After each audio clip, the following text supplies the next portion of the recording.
आजाद Kashmir election का पहला मरहला Mirpur division के 3 अजला के 13 हलकों में पोलिंग का वक्त खत्म। वोटों की गिनती जारी। वोटर्स के जोशो खरोश के बायस पोलिंग का वक्त 1 घंटा बढ़ाया गया। पोलिंग सुबह 8 बजे से शाम 6 बजे तक जारी रही। 13 हलकों में 288 उम्मीदवार आमने सामने। मुस्लिम लीग नून और पीपल्स पार्टी के उम्मीदवारों में कांटे का मुकाबला। IPP और आजाद उम्मीदवार भी मैदान में।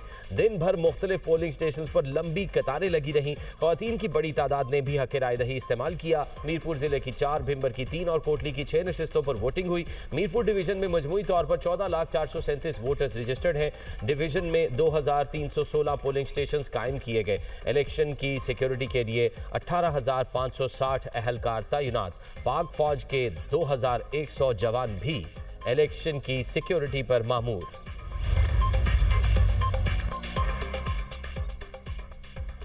Nakyal LA 9 polling station number 3 में सियासी जमातों के कारकुनों में झगड़ा।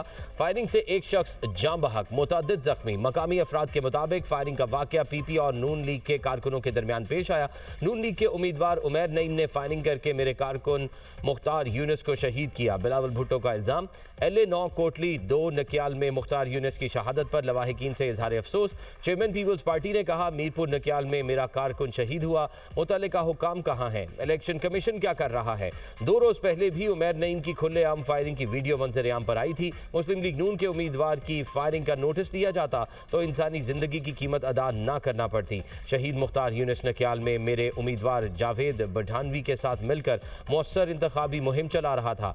अपनी शिकस्त से बौखलाकर पीपल्स पार्टी के मुखालिफिन ओछे हथकंडों पर उतर आए हैं।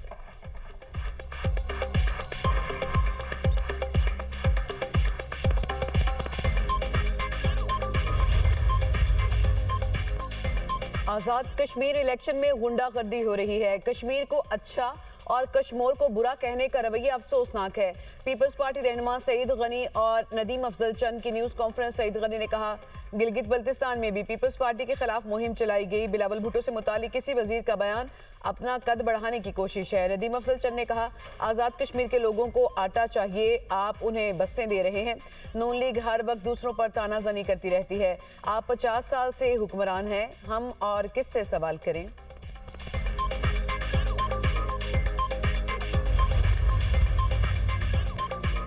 नदीम अफजल चंद और सईद गनी तनकीद की बजाय पीपल्स पार्टी का कोई मंसूबा बताते। पंजाब की तरक्की पर तनकीद करने वाले अपने सूबे पर तवज्जो दें। बिलावल भुट्टो क्या ये कहेंगे कि कश्मीर को कश्मोर बनाएंगे? आज़ाद कश्मीर का इलेक्शन नवाज शरीफ मरियम नवाज की परफॉर्मेंस की वजह से जीतेंगे। वज़ीर तालीम पंजाब राना सिकंदर हयात की न्यूज़ कॉन्फ्रेंस। कहा, पीपल्स पार्टी ने डिबेट करना है तो तरक्याती मंसूबों पर करे। वज़ीर आला मरियम नवाज सूबे की तरक्की के लिए दिन रात कोशां हैं। पंजाब में तरक्की का सफर जारी है। पंजाब हुकूमत के कई मंसूबों को सिंध हुकूमत ने कॉपी किया। पीपल्स पार्टी के पास दानिश स्कूल जैसा कोई मंसूबा नहीं। पीपल्स पार्टी को सोचना होगा कि आज का नौजवान उनके साथ नहीं। वज़ीर आला पंजाब की तालीम के शोबे पर खुसूसी तवज्जो मरकूज है। सुथरा पंजाब प्रोग्राम के तहत गली महलों की सफाई यकीनी बना रहे हैं। पंजाब में किसान और मजदूर तबके के लिए मुख्तलिफ प्रोग्राम्स का इजरा किया जा रहा है।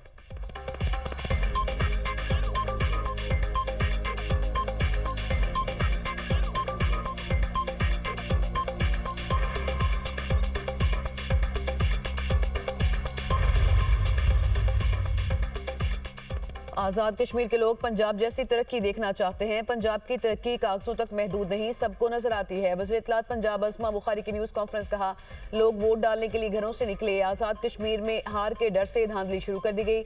सबने देखा प्रिजाइडिंग अफसर और थेले कहाँ से निकले। जिनके पास दिखाने को कुछ नहीं, वो सिर्फ इल्जामात लगाते हैं। शर्जील मेमन ने बहुत मेहनत करके पुरानी वीडियो सोशल मीडिया पर शेयर की। आज़ाद कश्मीर के लोग मरीम नवाज की कारकर्दगी से मुतासिर हैं। हमने किसी पर इल्जाम नहीं लगाया और सिर्फ अपना मंशूर पेश किया। नून लीग की बढ़ती हुई मकबूलियत से ये लोग खौफजदा हैं। पूरे मुल्क के लोगों का मुतालबा है कि हम पंजाब जैसी तरक्की चाहते हैं।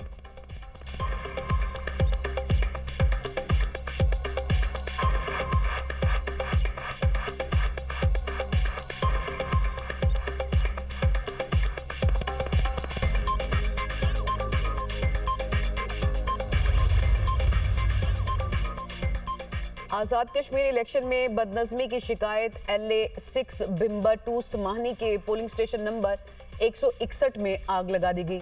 आग स्टेशन के अंदर पोलिंग बूथ को लगाई गई। 2 सियासी जमातों के कारकुनान में कशीदगी के बाद सूरत हाल खराब हुई। समाहनी के चौकी पोलिंग स्टेशन से बैलेट बॉक्स उठा लिए गए। बैलेट बॉक्स उठाए जाने की फुटेज मंजरेआम पर आ गई। समाहनी के पोलिंग स्टेशन में मुबैना फायरिंग का वाकया, सिक्योरिटी एहलकारों ने एक शख्स को गिरफ्तार कर लिया।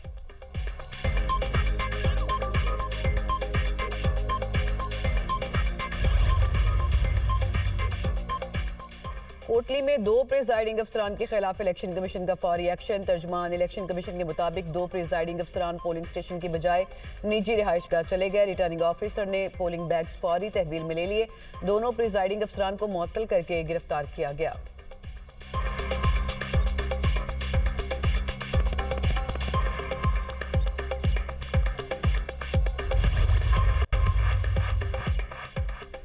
ईरान अमेरिका को अमन और जंग के वक्त का तयन नहीं करने देगा। तर्जुमान ईरानी वज़ारत ख़ारजा इस्माइल बकाई का कहना है कि अमेरिका से मुज़ाकरात की बहाली की दरख्वास्त नहीं की।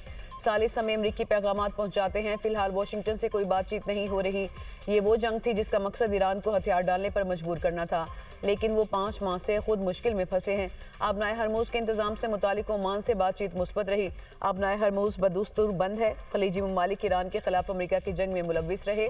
उम्मीद है खलीजी ममालिक अमेरिका के साथ मजीद ताउन से गुरेज करेंगे। ईरानी जहाज को निशाना बनाना यूक्रेन का खतरनाक इकदाम था, उसका जवाब जरूर दिया जाएगा।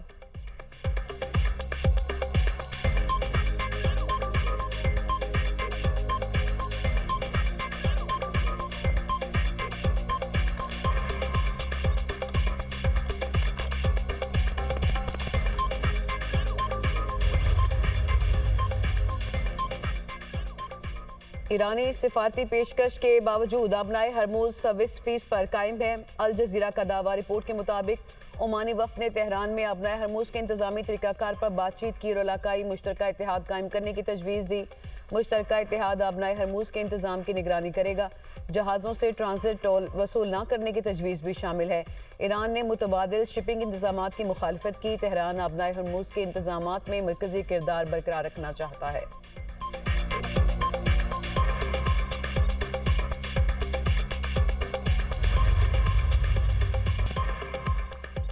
अमेरिका और ईरान के दरमियान कशीदगी में कमी। आलमी मार्केट में खाम तेल की कीमतों में कमी। बरतानवी खाम तेल सस्ता होकर $90 फी बैरल हो गया। अमेरिकी खाम तेल की कीमत $84 फी बैरल तक पहुंच गई। मुत्तहिदा अरब अमारात के मरबन क्रूड ऑयल की कीमत में 12% से जायद कमी रिकॉर्ड। मरबन क्रूड ऑयल की कीमत $85 फी बैरल हो गई।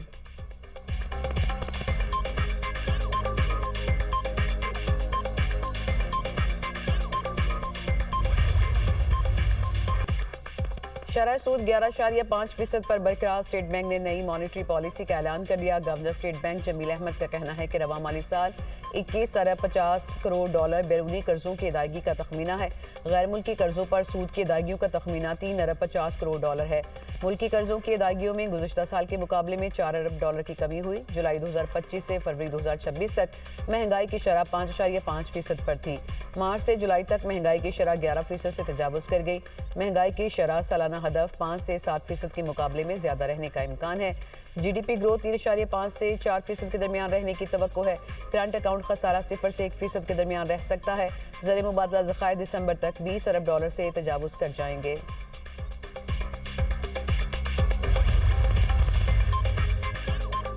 पंजाब में 12 लाख रजिस्टर्ड वर्कर्स को मरीम नवाज राशन कार्ड के जरिए 28 अरब रुपए मिल गए।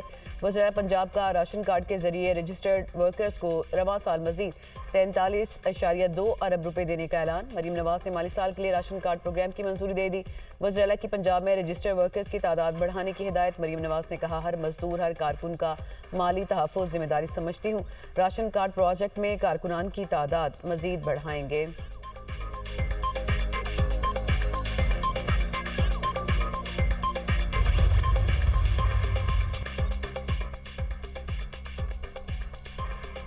वज़ीर दाखिला मोहसिन नकवी की मंसूर आमद। अमीर जमात इस्लामी हाफिज़ नईम रहमान से मुलाकात। मुल्क की मजमूई सूरत हाल और दीगर अहम अमूर पर बातचीत। अवामी मसाइल के हल से मुतालिक भी मुशावरत। मोहसिन नकवी ने कहा, फील्ड मार्शल की काविशों से ईरान अमरीका कशीदगी में दोबारा कमी आई। मोहसिन नकवी ने जमात इस्लामी के सेक्रेटरी जनरल अमीरुल अज़ीम के इंतकाल पर अफसोस का इजहार किया। सुगवार खानदान के लिए सब्र जमील की दुआ की।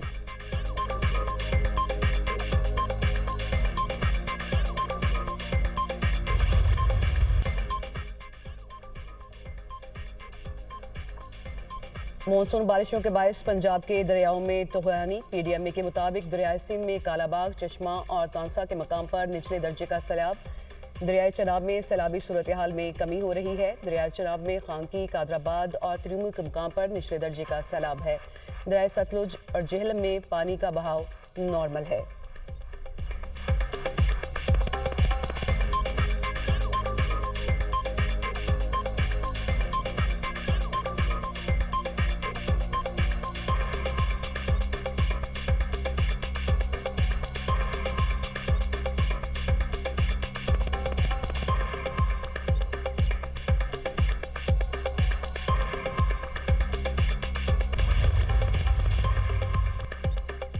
Governor Punjab Sardar Salim Haider Khan Chinese council general Sindh के हमरा अटक के गांव रतवाल पहुंच गए। रतवाल के अवाम ने गवर्नर पंजाब और चाइनीज काउंसिल जनरल का पुरतपाक इस्तकबाल किया। चाइनीज काउंसिल जनरल ने पाकिस्तान और चाइना का परचम लहराकर अवाम का शुक्रिया अदा किया। चाइनीज काउंसिल जनरल का शानदार इस्तकबाल पर भरपूर खुशी का इजहार। गवर्नर पंजाब सलीम हैदर खान ने चाइनीज काउंसिल जनरल सिंध के हमरा रतवाल में चाइना के ताउन से कायम डिस्पेंसरी का इफ्तिताह किया।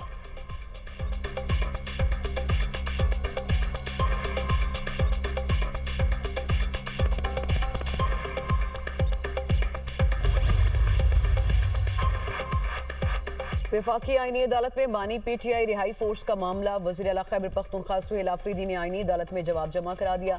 8 सफ़ात पर मुश्तमिल जवाब एडवोकेट जनरल के जरिए जमा कराया गया। कहा, बानी पीटीआई रिहाई फोर्स कभी कायम नहीं हुई। असल इकदाम बानी पीटीआई रिहाई के लिए अमन तहरीक है। बानी पीटीआई रिहाई तहरीक पुरअमन, गैर मुसल्लह और रजा कराना है। इसमें किसी मुसल्लह ढांचे या निजी मलेशिया का वजूद नहीं। आईनी दरख्वास्त सियासी मकासद और गलत बयानी पर मबनी है। अदालत से आईनी दरख्वास्त इब्तदाई मरहले पर खारिज करने की इस्तदा। आईनी अदालत ने बानी पीटीआई रिहाई फोर्स के खिलाफ दरख्वास्त 29 जुलाई को समाअत के लिए मुकर्रर कर रखी है।